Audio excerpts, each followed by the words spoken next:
ਅੱਜ ਦੀ ਕਿਤਾਬ ਕਹਾਣੀ ਪਰਾਗਾ ਔਖੇ ਪੈਂਡੇ, ਕਹਾਣੀਕਾਰਾ ਸ਼ਹੀਨ ਜ਼ੈਦੀ। ਪਾਕਿਸਤਾਨ ਪੰਜਾਬੀ ਅਦਬੀ ਬੋਰਡ ਲਾਹੌਰ ਵੱਲੋਂ ਛਾਪੇ ਚੜ੍ਹਿਆ ਇਹ ਕਹਾਣੀ ਪਰਾਗਾ ਨਵੰਬਰ 2021 ਦੇ ਵਿੱਚ ਇਹ ਛਪਿਆ ਹੈ। ਇਹਦੇ ਕੁੱਲ ਸਫ਼ੇ 104 ਨੇ ਤੇ ਇਹਦੇ ਵਿੱਚ 16 ਕਹਾਣੀਆਂ ਸ਼ਾਮਲ ਕੀਤੀਆਂ ਗਈਆਂ ਨੇ। ਸ਼ਹੀਨ ਜ਼ੈਦੀ ਹੋਰਾਂ ਦਾ ਇਹ ਪਹਿਲਾ ਕਹਾਣੀ ਪਰਾਗਾ ਹੈ। ਪਾਕਿਸਤਾਨ ਪੰਜਾਬੀ ਅਦਬੀ ਬੋਰਡ ਨੇ ਇਹ ਕਹਾਣੀ ਪਰਾਗਾ ਛਾਪਿਆ ਤੇ ਮੁੱਢਲੇ ਵਿਚਾਰ ਸਾਂਝੇ ਕਰਦਿਆਂ ਹੋਇਆਂ ਸ਼ਹੀਨ ਜ਼ੈਦੀ ਹੋਰਾਂ ਨੇ ਦੱਸਿਆ ਹੈ ਕਿ ਇਹ ਕਹਾਣੀ ਪਰਾਗਾ ਉਹਨਾਂ ਨੇ ਉਰਦੂ ਦੀਆਂ ਕਹਾਣੀ ਪਰਾਗੇ ਕਰਮ ਕੀ ਆਸ ਤੋਂ ਤਰਜਮਾ ਕੀਤੀਆਂ ਨੇ।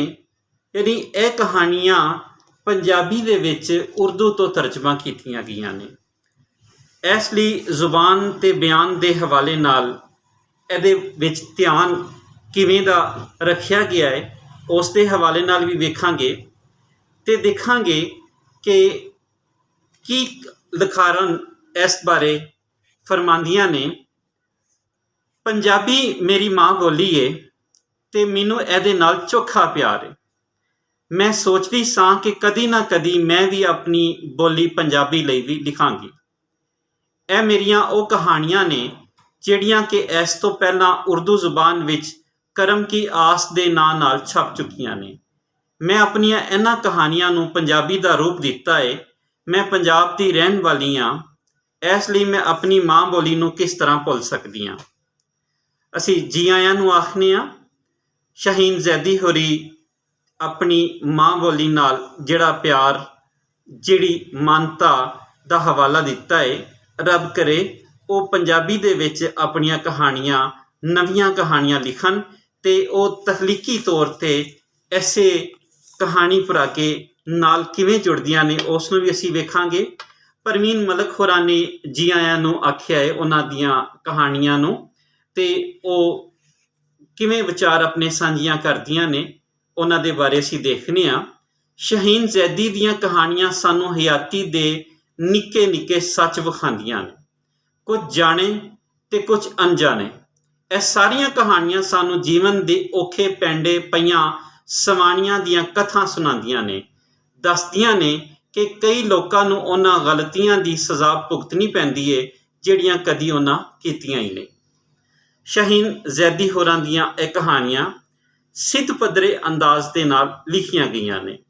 ਜ਼ੁਬਾਨ ਤੇ ਬਿਆਨ ਜਿਵੇਂ ਕਿ ਤਖਲੀਕੀ ਤੌਰ 'ਤੇ ਪੰਜਾਬੀ ਜ਼ੁਬਾਨ ਵਿੱਚ ਨਹੀਂ ਹੈ ਪਹਿਲੀ ਵਾਰੀ ਲਿਖੀਆਂ ਗਈਆਂ, ਸਗੋਂ ਇਹ ਉਰਦੂ ਜ਼ੁਬਾਨ ਤੋਂ ਤਰਜਮਾ ਕੀਤੀਆਂ ਗਈਆਂ ਨੇ। ਇਸ ਲਈ ਉਹ ਜਿਹੜੀ ਤਖਲੀਕੀ ਅੰਸਰ ਹੈ ਉਸ ਦੀ ਇਹਦੇ ਵਿੱਚ ਘਾਟ ਨਜ਼ਰ ਆਉਂਦੀ ਹੈ। ਮੌਜੂ ਦੇ ਲਿਹਾਜ਼ ਨਾਲ ਜੇ ਵੇਖੀਏ ਤੇ ਇਹਨਾਂ ਕਹਾਣੀਆਂ ਦੇ ਵਿੱਚ ਕੋਈ ਨਵਾਂ ਮੌਜੂ ਨਹੀਂ। ਸਵਾਨੀਆਂ ਦੇ ਨਾਲ ਜੁੜੀਆਂ ਉਹ ਕਹਾਣੀਆਂ ਜਿਹੜੀਆਂ ਆਮ ਰਵਾਇਤੀ ਜੀਆਂ ਕਹਾਣੀਆਂ ਨੇ। ਕਿਧਰੇ ਸੱਸ ਨੂੰਹ ਦਾ ਝਗੜਾ ਹੈ, ਕਿਧਰੇ ਸਮਾਜ ਦੇ ਵਿੱਚ ਸਵਾਣੀ ਦਾ ਕੀ ਕਿਰਦਾਰ ਹੈ ਤੇ ਕਿਵੇਂ ਉਹਦੇ ਫਰਜ਼ ਨੇ ਜਿਹੜੇ ਉਸ ਨੂੰ ਨਿਭਾਉਣੇ ਪੈਂਦੇ ਨੇ ਤੇ ਕਿਵੇਂ ਉਹ ਔਕੜਾਂ ਦੇ ਵਿੱਚ ਹੈ। ਇਹਦੇ ਵਿੱਚ ਕੋਈ ਨਵਾਂਪਨ ਨਹੀਂ ਹੈ। ਮੌਜੂ ਜਿਹੜੇ ਨੇ ਉਹ ਉਹੀ ਨੇ ਜਿਹੜੇ ਪੁਰਾਣੇ ਨੇ ਤੇ ਕਈ ਵਾਰੀ ਕਈ ਕਹਾਣੀਕਾਰਾਂ ਨੇ ਇਹਨਾਂ ਨੂੰ ਵਰਤਿਆ ਹੋਇਆ ਹੈ। ਪੰਜਾਬੀ ਕਹਾਣੀ ਦੇ ਵਿੱਚ ਰਿਫਤ ਤੋਂ ਲੈ ਕੇ ਜੇ ਅਸੀਂ ਅਜੋਕੇ ਸਮੇਂ ਤੱਕ ਆਖਰੀ ਕਹਾਣੀ ਪਰਾਗਾ 22 ਛਪਿਆ ਸੀ ਇਸ ਤੋਂ ਪਹਿਲਾਂ ਨੂਰੁਲ ਸਾਦੀਆ ਹੋਰਾਂ ਦਾ, ਜੇ ਅਸੀਂ ਉਸ ਕਹਾਣੀ ਦੇ ਹਵਾਲੇ ਨਾਲ ਵੇਖੀਏ ਤੇ ਪੰਜਾਬੀ ਕਹਾਣੀ ਦੇ ਵਿੱਚ ਕਾਫੀ ਤਰੱਕੀ ਹੋ ਚੁੱਕੀ ਹੈ ਔਰ ਸਵਾਨੀਆਂ ਜਿਹੜੀਆਂ ਕਹਾਣੀਆਂ ਲਿਖਦੀਆਂ ਪਈਆਂ ਨੇ ਉਹਦੇ ਵਿੱਚ ਵੀ ਮੌਜੂ ਜਿਹੜੇ ਨੇ ਉਹ ਨਵੇਕਲੇ ਆ ਗਏ ਨੇ। ਅੱਜ ਦੇ ਮੌਜੂ ਨੇ, ਅੱਜ ਦੀ ਜਿਹੜੀ ਗੱਲ ਹੈ ਉਹਦੇ ਵਿੱਚ ਸਾਨੂੰ ਨਜ਼ਰ ਆਉਂਦੀ ਹੈ।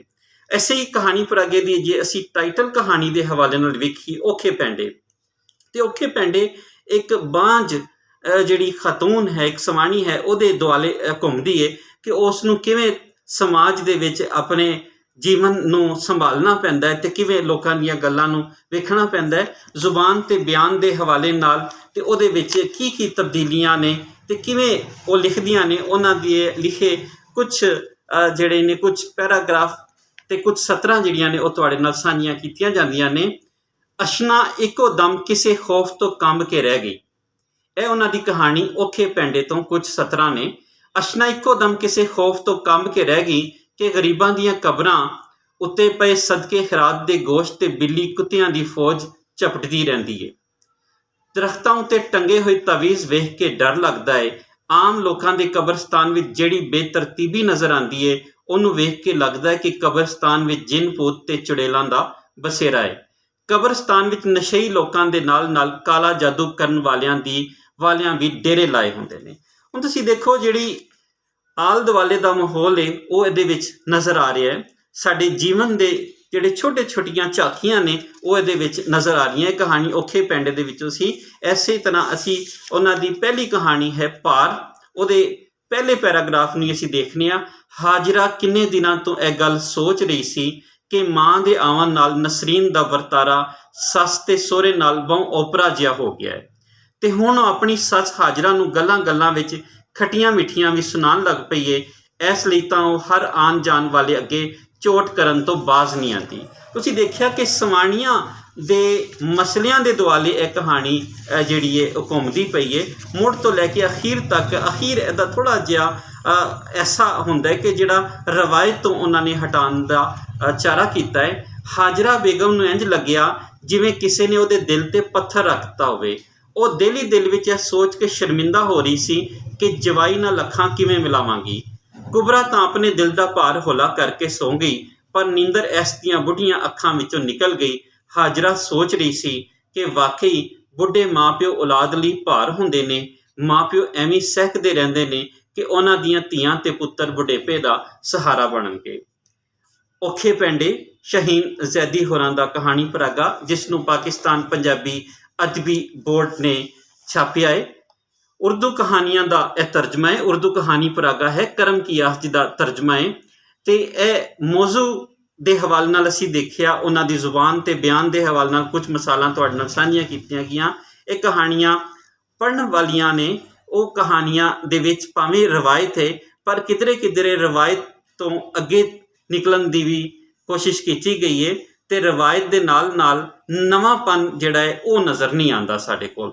ਅਸੀਂ ਉਹ ਜਿਹੜਾ ਨਵਾਂ ਮੌਜ਼ੂ ਹੈ ਉਹ ਉਸ ਦੇ ਹਵਾਲੇ ਨਾਲ ਸ਼ਹੀਨ ਜ਼ੈਦੀ ਹੋਰਾਂ ਨੂੰ ਨਵੇਂ ਤਜਰਬੇ ਜਿਹੜੇ ਉਹ ਕਰਨ ਦੀ ਲੋੜ ਹੈ ਤਾਂ ਜੋ ਪੰਜਾਬੀ ਕਹਾਣੀ ਦੇ ਵਿੱਚ ਉਹ ਨਵੇਂ ਰੰਗ ਤੇ ਨਵੇਂ ਜਿਹੜੇ ਨੇ ਉਹ ਮੌਜ਼ੂ ਲੈ ਕੇ ਸਾਹਮਣੇ ਆਉਂਦੀਆਂ ਰਹਿਣਗੀਆਂ। ਇਸ ਕਹਾਣੀ ਪਰਾਗੇ ਦੇ ਵਿੱਚ ਜਿਹੜੀਆਂ ਕਹਾਣੀਆਂ ਨੇ ਉਹ ਅਸੀਂ ਦੇਖਦੇ ਹਾਂ। ਭਾਰ ਪਹਿਲੀ ਕਹਾਣੀ, ਦੂਜੀ ਕਹਾਣੀ ਰੋਸ਼ਨੀ, ਤੀਸਰੀ ਕਹਾਣੀ ਅੱਛੀ ਵੀ, ਚੌਥੀ ਕਹਾਣੀ ਮਾਂ ਕਹਿੰਦੀ ਏ, ਪੰਜਵੀਂ ਕਹਾਣੀ ਔਖੇ ਪੈਂਡੇ, ਛੇਵੀਂ ਕਹਾਣੀ ਡੰਡੀ ਝੁਮਕੇ, ਸੱਤਵੀਂ ਕਹਾਣੀ ਘੰਟੀ, ਅੱਠਵੀਂ ਕਹਾਣੀ ਗੰਢ, ਨੌਵੀਂ ਕਹਾਣੀ ਥਾਣੇਦਾਰ, 10ਵੀਂ ਕਹਾਣੀ ਮੁਹੱਬਤ ਇੰਝ ਵੀ ਹੁੰਦੀ ਹੈ, 11ਵੀਂ ਕਹਾਣੀ ਨੂਰ ਜਹਾਂ, 12ਵੀਂ ਕਹਾਣੀ ਗੋਲ ਗੱਪੇ, 13ਵੀਂ ਕਹਾਣੀ ਜਾਨ ਪਛਾਣ, 14ਵੀਂ ਕਹਾਣੀ ਪ੍ਰੋਫੈਸਰ, 15ਵੀਂ ਕਹਾਣੀ ਮਲੂਟਾ ਚਿਹਰਾ ਤੇ 16ਵੀਂ ਕਹਾਣੀ ਇੱਕ ਇਹੋ ਜਿਹੀ ਕੁਰਬਾਨੀ ਹੈ। ਇਹ ਸੀ ਔਖੇ ਪੈਂਡੇ ਪਾਕਿਸਤਾਨ ਪੰਜਾਬੀ ਅਦਬੀ ਬੋਰਡ ਵੱਲੋਂ ਛਾਪਿਆ ਹੋਇਆ ਕਹਾਣੀ ਪਰਾਗਾ, ਜਿਹਦਾ ਮੁੱਲ 300 ਰੁਪਏ ਹੈ ਤੇ ਇਹਦੇ ਕੁੱਲ ਸਫ਼ੇ ਜਿਹੜੇ ਨੇ 104 ਨੇ।